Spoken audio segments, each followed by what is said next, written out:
vous voit, mais ça fait plaisir de vous accueillir. Que Dieu vous bénisse et que vous ayez la grande surprise d'être accueilli par Jésus lui-même dans son royaume. Bienvenue dans le service, bienvenue. Nous avons une autre amie qui est à ma gauche, au dos de frère Louis. Je voudrais bien vous saluer aussi. Oui, c'est exactement vous. Quel est votre nom? Edline. Bienvenue Edline. Moi c'est Jean Hercule. Très heureux de vous accueillir ici et de pouvoir adorer avec vous. Quant à Béatrice, nous nous connaissons. Bienvenue à vous tous. Que Dieu vous bénisse. Cette semaine est ma dernière semaine. Et chaque jour maintenant, c'est le dernier jour. Donc cela veut dire que bientôt je serai dans la nostalgie. Je me souviendrai de vous, mais j'ai une conviction. Le Seigneur nous fait grâce. Ce n'est pas qu'il nous fera grâce. Il nous fait grâce. Bientôt, nous serons tous ensemble. C'est une très bonne nouvelle. Hein? Vous savez que vous avez des amis, quand vous les rencontrez, vous n'auriez pas aimé vous en séparer. Pas vrai? Surtout les femmes, quand elles ont des conversations. J'étais tenté de dire machiavélique. Des complots. Elles ne voudraient pas en finir. Mais la bonne nouvelle, sœur, vous qui aimez tant vos amis, et la bonne nouvelle pour moi, qui attend le retour de Jésus, c'est que bientôt nous serons ensemble pour ne plus nous séparer les uns des autres. Nous soupirons après ce jour.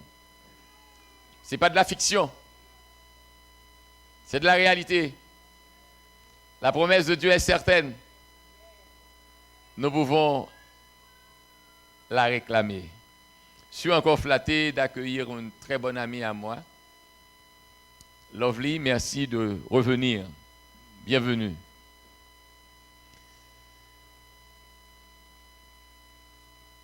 J'ai 2 sujets. Même 3. Il y a un que j'ai classé, je l'ai mis de côté. Je ne vais pas en parler. Le sujet que j'ai voulu parler depuis samedi est un sujet en rapport avec les bijoux.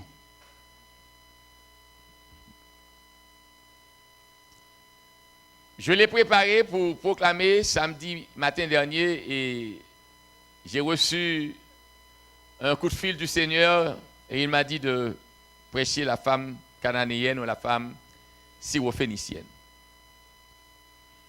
Mais laissez-moi partager avec vous 2 sujets que j'ai.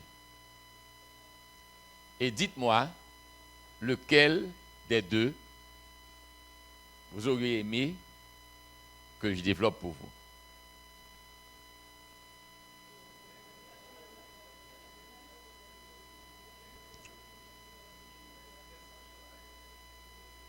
Donc j'ai dit que bijoux c'est classé pas pour ce soir.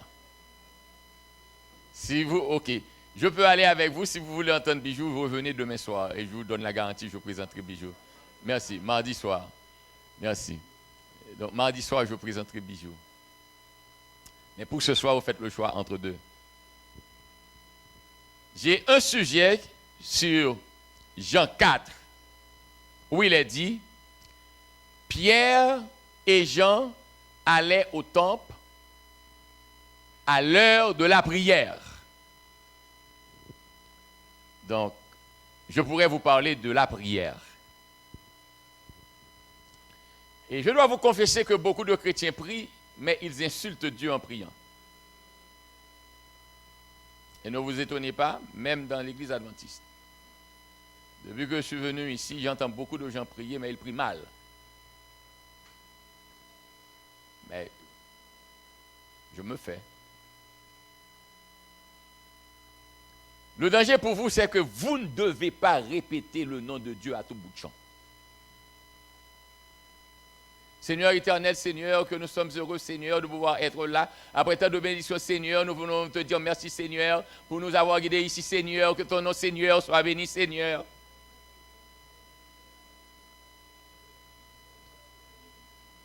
On prend le nom de Dieu en vain.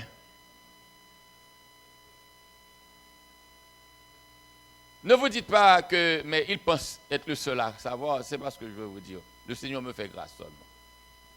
Et puis s'il m'a fait grâce, je dois partager avec vous s'il m'a permis de savoir. Ça fait un sujet. Mais l'autre sujet important pour moi serait, il est préférable d'obéir à Dieu qu'aux hommes.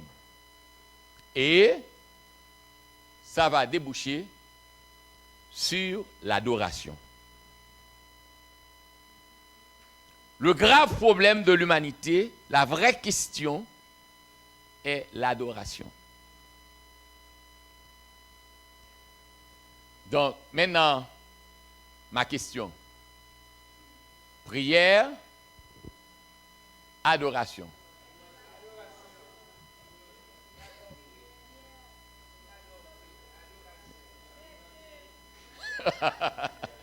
Ça, c'est Nancy.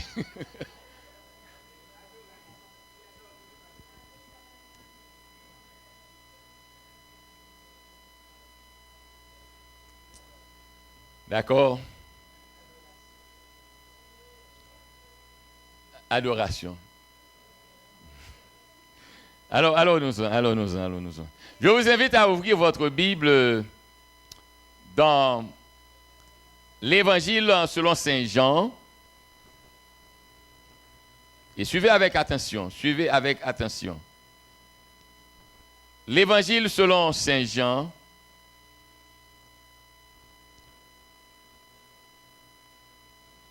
Oh, pardonnez-moi, je me suis trompé.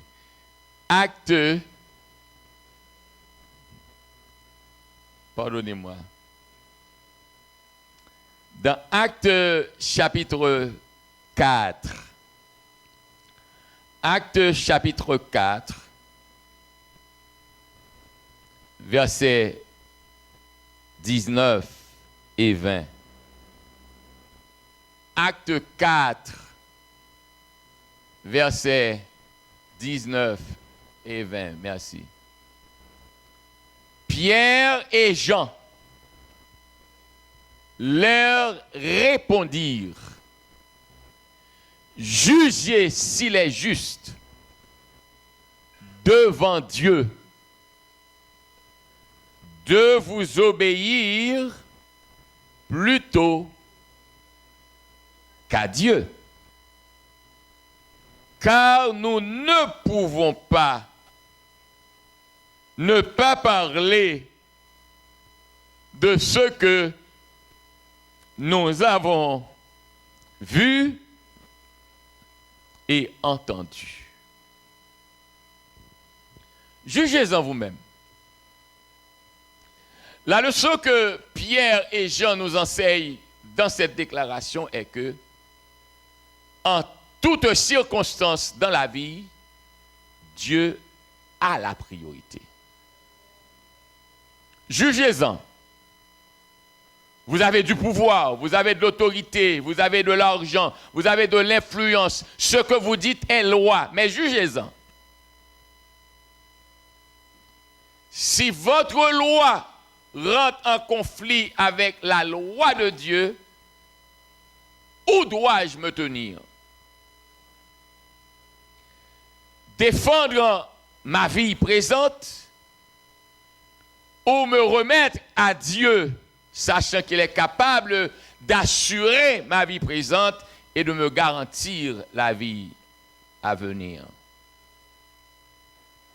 Frères et sœurs, en tout, qu'il s'agisse de nous ou qu'il s'agisse d'une force supérieure à nous, que la tentation vienne à nous et que nous soyons appelés librement à faire un choix, ou que l'autorité nous impose sa volonté, jugez-en vous-même. Qu'est-ce qu'il faut choisir? Dieu ou l'homme? Vous m'avez déjà entendu dire que je n'ai jamais rêvé d'être pasteur adventiste. Et quand j'étais jeune, grandissant dans mon église, j'ai toujours eu des problèmes avec d'autres jeunes qui croyaient que les pasteurs adventistes sont des paresseux. Ils ne font rien, ils viennent avec leur voiture le samedi et puis on doit leur donner de l'argent. Et j'étais toujours en problème avec eux. Au point que mon petit frère, celui qui vient après moi, me disait « Mais tu es le souci des pasteurs. » Et dit « Alors ?» Donc, ceci m'a révolté dès ma jeunesse, dès mon enfance. Et je me suis dit moi-même, jamais je ne me ferai pasteur. Mais j'aimais les pasteurs et je les respectais. Alors, après mes études, je me suis rendu à la faculté de droit. J'avais toujours rêvé d'être avocat. J'aime plaider.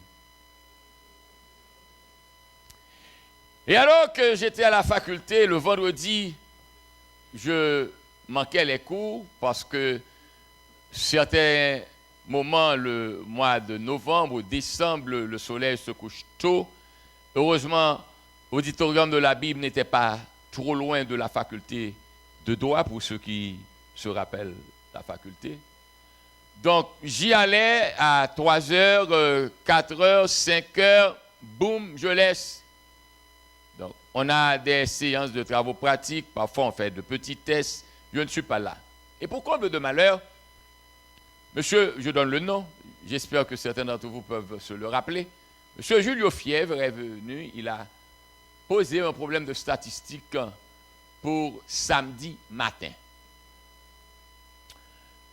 J'étais directeur d'école du sabbat et c'est clair dans ma pensée, le samedi, je ne fais rien parce que la Bible me dit, tu ne feras aucun ouvrage en ce jour, ni toi, ni ton fils, bon, j'avais pas de fils, ni ta fille, ni ta servante, je n'avais pas, ni ton serviteur, ni l'étranger qui est dans tes portes, car en 6 jours, l'Éternel a fait les cieux, la terre, la mer et tout ce qui est contenu, et il s'est reposé le 7e jour. Ce texte est ainsi formulé, c'est pour nous rappeler que Dieu n'a pas prescrit le 4e commandement ou l'observation du sabbat à partir du retour du peuple d'Égypte, du peuple d'Israël d'Égypte, mais Dieu a placé l'observation du sabbat dans le cadre de la création.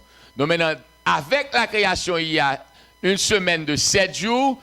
Toutes les fois qu'il y a le cycle à se renouveler, il y aura un 7e jour et chaque 7e jour est le sabbat et le 7e jour ne nous appartient pas. Donc sur cette création de 7 jours, Dieu a pris 6 jours à lui et il a donné un jour à l'homme pour que l'homme prenne le temps de l'adorer. Donc, le jour du repos nous rappelle que Dieu désire être adoré. Le jour du repos est le seul qui nous dit que nous avons été créés pour adorer Dieu. Le jour du repos nous donne le message que Dieu s'en charge. Dieu prend soin de nous. Nous n'avons pas à nous inquiéter. Il pourvoira à tous nos besoins. Le seul travail qu'il nous recommande, c'est de l'adorer. Cela fait corps avec la création et cela s'enchevêtre avec l'histoire. Quand on fait le récit de la création, quand on parle de Dieu qui a créé, dès qu'on dit que Dieu est créateur, on doit se rappeler également que Dieu mérite d'être adoré. Donc, quand Dieu désire être adoré, Dieu fixe un temps d'adoration. J'espère que vous vous rappelez cette phrase-là. Dieu désire être adoré, Dieu veut être adoré, et Dieu fixe un temps d'adoration. Donc je lui ai dit, monsieur, je ne peux pas venir subir l'examen samedi matin. Je ne peux pas. L'histoire courte, c'est pas ce qui est important pour moi, c'est juste pour faire comprendre une situation. Et il m'a dit, bon, vous ne pouvez pas composer. Vous n'avez pas votre place ici non plus. J'ai laissé la faculté. Et le Seigneur m'a conduit à la faculté de théologie. Et le résumé que je fais de ma vie, je croyais me tenir debout devant le tribunal pour défendre les voleurs, les assassins, les criminels. Mais Dieu m'a dit, je veux que tu ailles libérer par la proclamation de ma parole d'autres qui sont accusés par Satan et qui sont enchaînés par Satan. Cette faveur, Dieu me l'a accordée. De mon enfance, au moment où je suis baptisé, à maintenant, je n'ai qu'une passion. Voir des hommes et des femmes comme moi être libérés de l'esclavage de l'ennemi. Alors, j'ai fait mon choix. J'ai dit, comme Pierre et Jean, jugez-en. Qui faut-il obéir? Dieu ou l'homme? Dieu ou ton patron? Dieu ou l'université? Dieu ou le mari?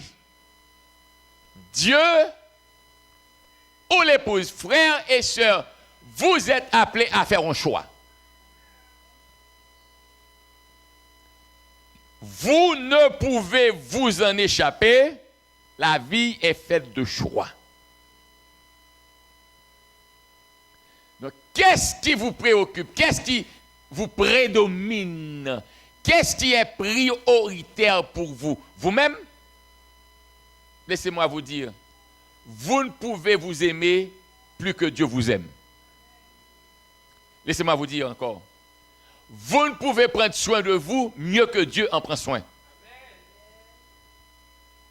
Donc la conclusion revient à vous dire, en toutes circonstances, quand il vous arrive de prendre une décision entre l'autre et Dieu, la réflexion est automatique, Dieu a la priorité. Et c'est exactement cette expérience qu'ont vécue les jeunes Hébreux. Vous vous rappelez l'expérience de Anania,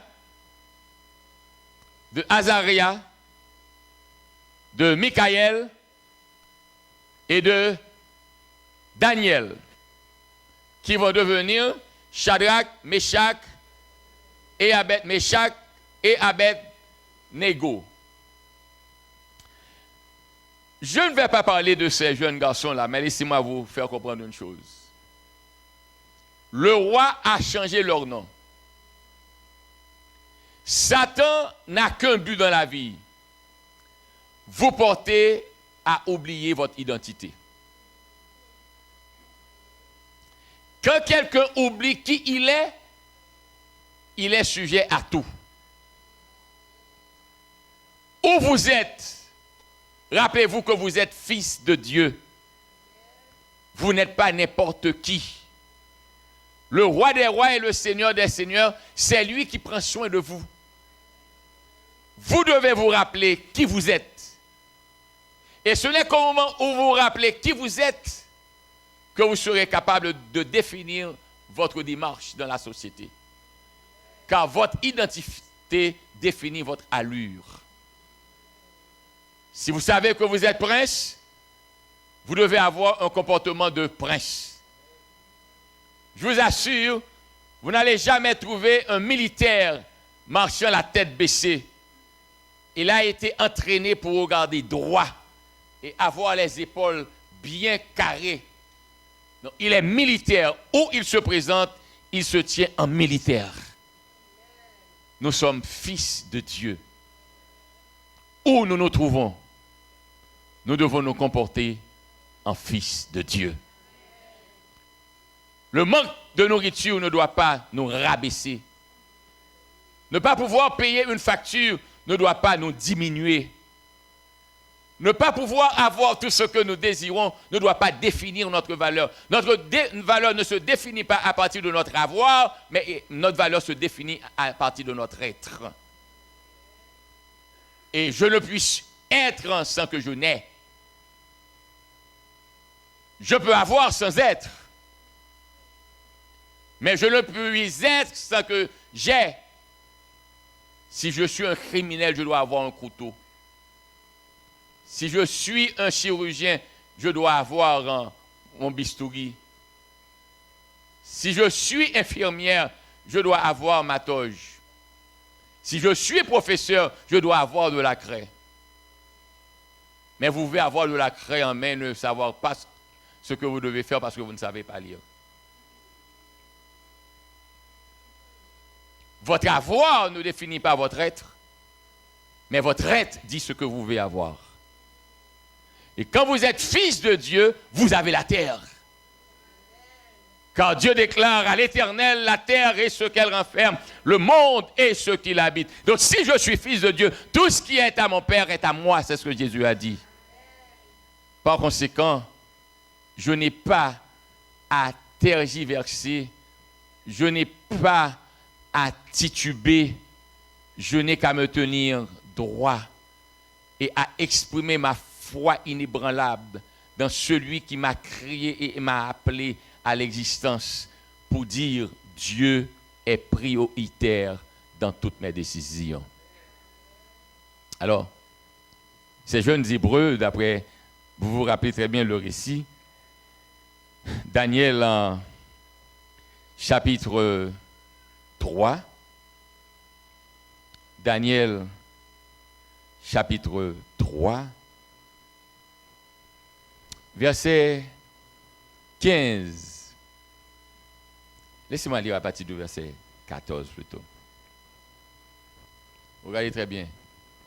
Il a dit, Nebuchadnezzar prit la parole et leur dit, est-ce de propos délibérés, Shadrach, Meshach et Abednego, que vous ne servez pas mes dieux et que vous n'adorez pas la statue d'or que j'ai élevée. Maintenant, tenez-vous prêts. Et au moment où vous entendrez le son de la trompette, du chalumeau, de la guitare, de la sambuc, du psalterion, de la cornemuse et de toutes sortes d'instruments, vous prosternerez et vous adorerez la statue que j'ai faite. Si vous ne l'adorez pas, vous serez jetés à l'est même, au milieu d'une fournaise ardente. Et quel est le Dieu qui vous délivrera de ma main?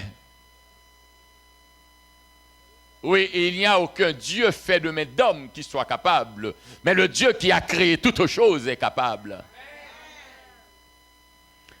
Et voici la réponse, depuis que j'étais tout jeune, qui m'a soutenu, m'a guidé et a été ma boussole. Shadrach, Meshach et Abednego répliquèrent au roi Nebuchadnezzar, nous n'avons pas besoin de te répondre là-dessus. Voici, notre Dieu que nous servons peut nous délivrer de la fournaise ardente et il nous délivrera de ta main, ô roi. Et puis j'aime ce qu'on appelle double différentiel. Voici, c'est pas encore fini. Voici le passage qui me révolutionne, le passage qui me rend fou. C'est quand ils se tiennent et qu'ils disent, sinon, parce que nous ne savons pas toujours ce que Dieu va décider. Nous savons qu'il peut nous délivrer. Mais maintenant, ok, oublions Dieu. Travaillons, nous avec vous maintenant, ouais. Nous avec vous. Écoutez bien. Sinon, sache, ô roi, que nous ne servirons pas tes dieux et que nous n'adorerons pas la statue d'or que tu as élevée. Sur quoi Nebuchadnezzar fut rempli de fureur. Et il changea de visage en tournant ses regards contre Shadrach, Meshach et Abednego. Il reprit la parole et ordonna de chauffer la fournaise 7 fois plus qu'il ne convenait de la chauffer. Je m'arrête là. Suivez avec moi. Suivez cela. Il y a des gens qui pensent que quand ils ont tout ce qu'ils désirent, qu'ils peuvent adorer Dieu. Il y a des gens qui évoquent des raisons paraissant valables pour ne pas obéir à la recommandation de Dieu, mais ils se trompent. Dieu n'attend pas que vous soyez fidèles envers lui quand vous êtes dans l'abondance. Dieu n'espère pas que vous serez en mesure de l'adorer parce que toutes les conditions sont réunies. Mais Dieu veut que vous preniez position pour lui et que vous exprimiez votre foi en lui, même au moment où vous ne voyez pas où vous allez en sortir.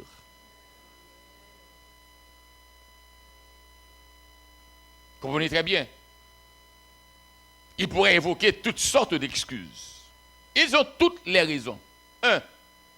Pourquoi le Dieu que tu es, le grand Dieu d'Israël, as-tu permis qu'on nous amena en captivité? Vous n'êtes pas le Dieu qui tient parole. Nous n'avons pas péché nous-mêmes. Et c'est pourquoi l'Église doit être vigilante et doit rester en prière. Ne dites pas parce que vous n'êtes pas dans le péché que cela ne vous intéresse pas avec la vie des autres, parce que la condition de votre frère a une répercussion sur vous. Quand dans l'Église, le péché n'est pas géré, n'est pas traité comme cela se doit, quand le péché est couvé et que tout le monde a peur de traiter le péché, l'Église entière devient coupable du péché.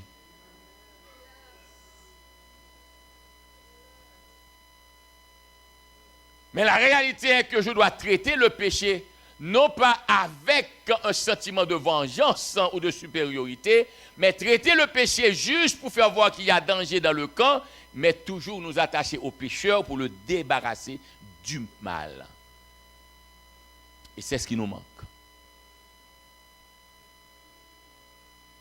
Alors, ces jeunes garçons avaient toutes sortes de raisons, Gladys, pour dire que, écoutez, Seigneur, nous sommes en terre étrangère. Nous ne sommes pas chez nous. Tu as permis que les païens, que les Babyloniens aient eu raison de nous. Nous sommes en captivité. C'est vrai que Dieu nous a laissé venir en captivité. C'est vrai que maintenant, notre Dieu paraît plus faible que le Dieu de la Babylonie. C'est vrai que nous n'avons aucun respect devant ces hommes parce qu'ils ont gagné la guerre. C'est vrai qu'ils nous dominent, mais ils dominent le pays d'Israël, ils ne dominent pas notre conscience. Israël a révolté Dieu, mais en Israël, il y a des hommes qui aiment et respectent Dieu. Assurez-vous que votre relation avec Dieu est sincère. Et comme Abraham eut à plaider avec Dieu, Dieu eut à dire, s'il y a seulement un, je ne détruirai pas la ville. J'espère ici à Bethel, il y a au moins un. Et savez-vous pourquoi l'eau a été sauvée? Qu'est-ce qu'il peut me dire? L'eau, pourquoi a-t-il été sauvé?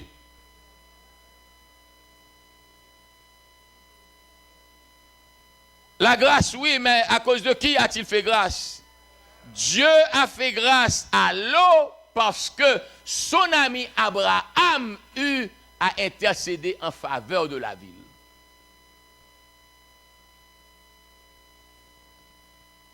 À Sodome et Gomorrhe, personne. Vous savez que si seulement Dieu vous avait accordé la grâce de comprendre la Bible et de passionner la Bible, vous commenceriez à vivre heureux dès maintenant. Ma Bible me dit, ce n'est pas où je suis qui assure mon bonheur, mais c'est ma relation avec Dieu qui définit mon bonheur. Abraham eut à dire à son fils, pardonnez-moi, à son neveu, nous sommes frères, il n'y a pas lieu pour nous de chamailler. Écoute, voici le pays est devant nous. Si tu fais à droite, je fais à gauche. Tu fais à gauche, je fais à droite. Mais entendons-nous.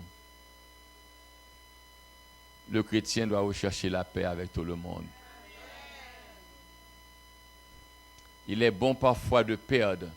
Il est bon parfois d'avoir une attitude d'égaré, d'imbécile, d'ignorant, de poltron et de laisser à Dieu le soin de vous venger. Il est bon. Pardonnez-moi, priez pour moi, ce que je vous dis n'est pas toujours facile avec moi. Mais je prie le Seigneur. Je ne vais pas chercher le monde, je ne vais pas nuire le monde, mais je ne vais pas venir monter sur le pied. Mais la réalité, Dieu veut que parfois nous le laissions faire. Et malheur à celui qui veut tirer avantage de nous.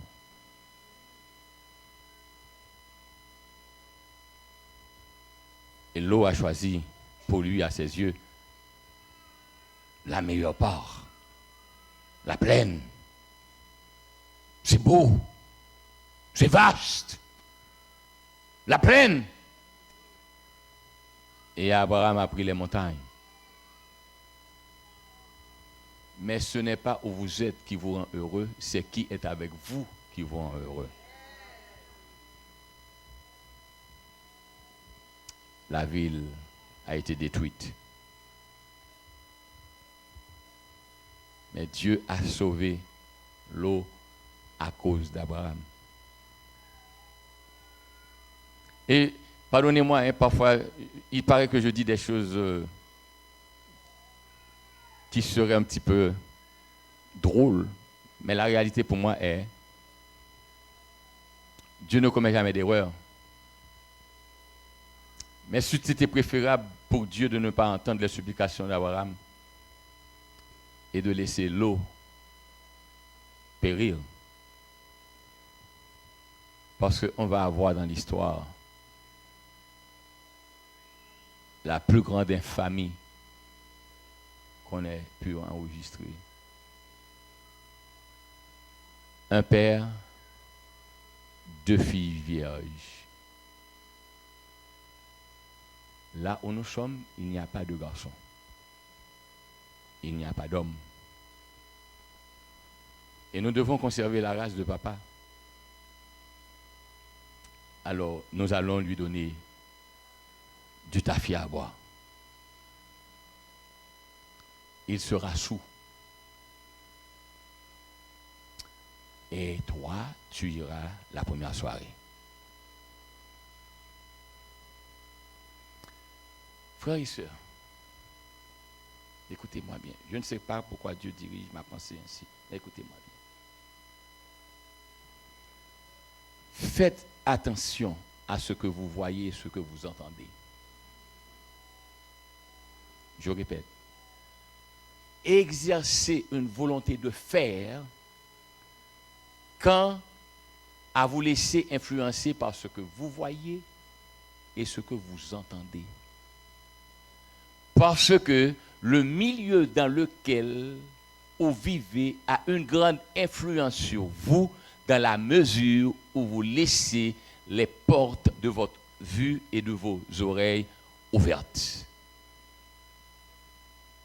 Ces filles, pour avoir vécu dans la corruption, n'ont pas su faire la différence entre le bien et le mal. Premièrement, 2 sœurs, 2 matelotes, 2 concubines. Les enfants qui vont naître sont à la fois frères ou sœurs et cousins, cousines, nièces, neveux. Confusion. Et c'est de là que sont nés les Ammonites et les Moabites. Mais écoutez encore, Lot est le neveu d'Abraham. Ça veut dire les Ammonites et les Moabites sont parents aux Israélites. Frères et sœurs, toute solution qui ne vient pas de Dieu est le fouet à vos fesses. Quand vous croyez pouvoir raisonner mieux que Dieu, ce que vous choisirez deviendra du fouet à vos fesses. Il vous est préférable de souffrir en exprimant la foi invincible et irréductible en celui qui vous a appelé à l'existence, que de chercher à trouver des solutions pour celui qui est capable de pourvoir à tous vos besoins. Dieu ne nous demande pas de l'aider, il nous demande de croire en lui. Alors, ces jeunes pouvaient dire, Seigneur, nous en avons assez de toi. Nous sommes en terre étrangère, en terre païenne. Le Dieu de Babylone paraît plus grand que toi, car nous avons perdu et eux, ils ont gagné. Et voici que nous sommes esclaves. Mais quand je connais Dieu et que je vis pour Dieu, les circonstances ne définissent pas mon comportement. Ma conviction remporte la victoire sur les circonstances. Je crois que Dieu prend soin de moi. Et s'il veut que je vive dans la boue, je sais qu'il est avec moi dans la boue. Et puisqu'il ne peut pas rester indéfiniment dans une mare, c'est très certain que je n'y resterai pas longtemps. Je ne sais trop pourquoi il m'a fait faire ce chemin. Il a une raison qui dépasse ma capacité de comprendre, mais en toutes circonstances, je lui fais confiance parce que je sais que la délivrance viendra toujours de lui. Alors, ces jeunes, le leader est Daniel. Mais eux tous ont appris à aimer leur Dieu et à le respecter. Après avoir passé l'examen du manger, et ces hommes ont de la lucidité et ont de la fermeté parce qu'ils ont appris à choisir leur manger. Beaucoup d'entre nous, nous n'entrerons pas au ciel à cause de notre ventre. Ce n'est pas notre esprit qui nous commande, mais c'est le ventre qui nous commande. Et puisque le ventre emporte sur l'esprit, nous n'avons pas la possibilité d'entendre la voix du Saint-Esprit qui s'adresse à notre esprit, mais nous voyons l'urgence du ventre à satisfaire. Parfois, vous avez faim, mais vous devez avoir le courage de dire non, je n'ai pas besoin de votre nourriture.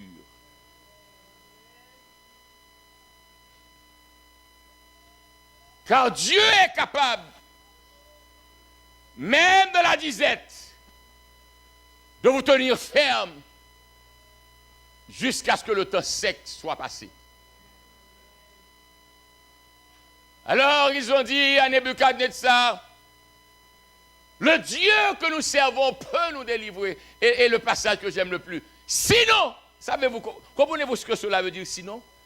Dans la mesure où Dieu ne serait pas disposé à nous délivrer, car nous ne pouvons pas programmer pour lui, mais ce dont nous sommes certains nous autres, c'est que c'est lui qui nous a créés. Nous n'avons que Dieu.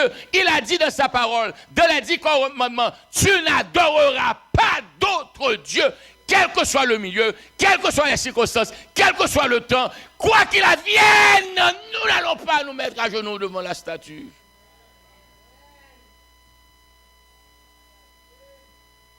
Nous devons être des chrétiens de conviction. Nous ne devons pas servir Dieu parce que nous voyons d'autres servir Dieu. Mais nous devons servir Dieu parce que c'est basé sur la Bible. Nous n'allons pas à l'église un jour parce qu'on répète que c'est le jour de la résurrection. Nous allons à l'église le jour que nous choisissons parce que c'est ce que Dieu nous demande de faire.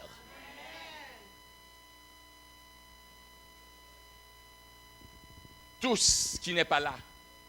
J'avais dit cette phrase et quelqu'un a été un petit peu contrarié. J'espère que vous ne serez pas contrarié. La phrase m'est revenue encore, je vais le dire. Tout ce qui n'est pas là, dans ce livre, est du fatras.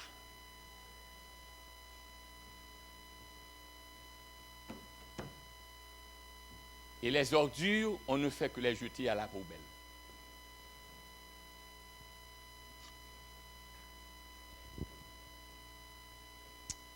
Êtes-vous avec moi? Ils ont dit qu'ils n'adoreront pas la statue d'or, même si elle est faite en or. Cela ne nous fait pas tourner la tête. Même si les beaux garçons, je ne vous donnerai pas à goûter tant que nous ne sommes pas bénis. Même si vous parlez bien, vos paroles ne me donneront pas de vertige tant que nous ne sommes pas bénis.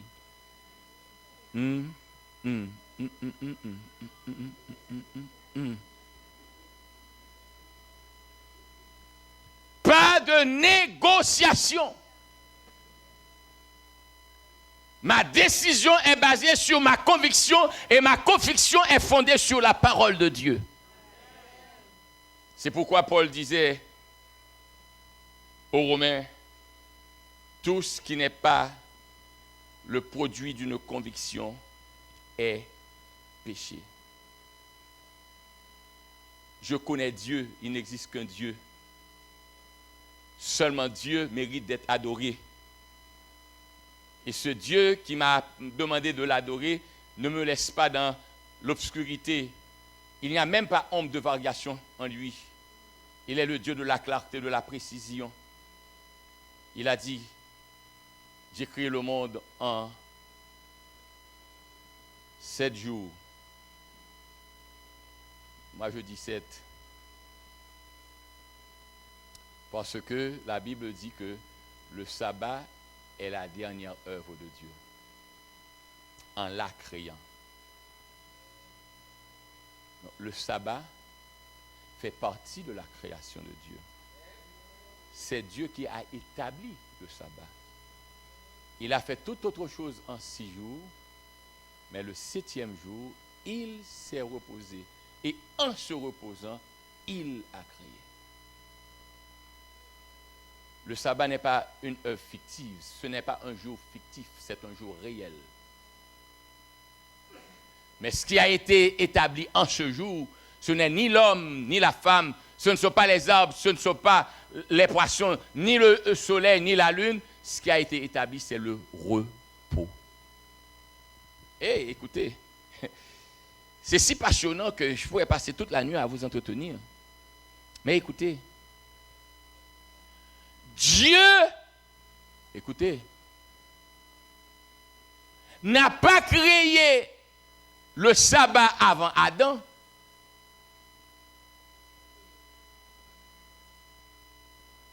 Parce que il ne s'attendait pas à être adoré par les arbres, par les poissons, par le soleil et par la lune.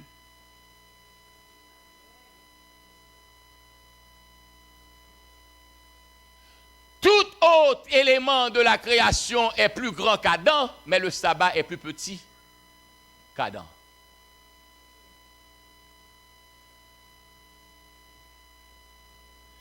Adam n'était pas obligé d'être là pour savoir comment Dieu a créé l'avocat. Adam n'était pas obligé là pour savoir comment Dieu a fait venir le poisson à l'existence. Adam n'avait pas besoin d'être là pour voir comment les arbres sont venus à l'existence. Mais Adam ne pouvait ne pas être là quand il devait adorer Dieu.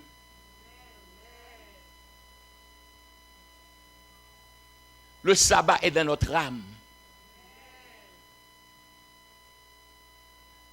Et je bénis Dieu de ce que Dieu est Dieu. Et de ce que Dieu a béni est béni pour l'éternité. Satan a beaucoup lutté et il aura beau faire pour effacer l'efficacité du sabbat. Mais quoi qu'il fasse, ce que Dieu a déclaré est éternel. Il y aura toujours des hommes et des femmes à prendre position pour Dieu et à rappeler à l'humanité que Dieu a créé le monde en 6 jours et le 7e jour, il s'est reposé. Et c'est votre devoir, vous et moi, notre devoir, de prendre position pour Dieu, même au prix de notre vie. Parce que ces 3 jeunes Hébreux sont allés jusqu'au bout dans leur conviction. Ils ont dit, notre Dieu nous délivrera. Ils savent en qui ils croient. Et ils savent que celui en qui ils croient ne peut les décevoir. Et c'est ce qui est beau avec la foi. C'est pourquoi on dit la foi est une ferme assurance des choses qu'on espère et une démonstration de celles qu'on ne voit pas. Je ne sais pas comment je vais être délivré. Je ne sais pas ce que Dieu va faire, mais je sais qu'il me délivrera. Et s'il n'est pas de ses plans de me délivrer, je préfère mourir en obéissant à ce que je sais que Dieu me demande que de chercher des ajustements en tombant dans la désobéissance. Jugez-en vous-même. Qui faut-il obéir? Dieu ou l'homme? Alors, vous connaissez l'histoire, ce n'est pas tout le récit qui m'intéresse, c'est le mot. Vous adorerez la statue d'or que j'ai formée. Croyez-vous que Satan ait cessé d'avoir des représentants sur la terre pour demander aux hommes de faire le contraire de Dieu? Croyez-vous que Satan n'existe plus et que cette histoire était pour Shadrach, Meshach et Abednego et que nous autres, puisque Jésus est mort et qu'il est ressuscité,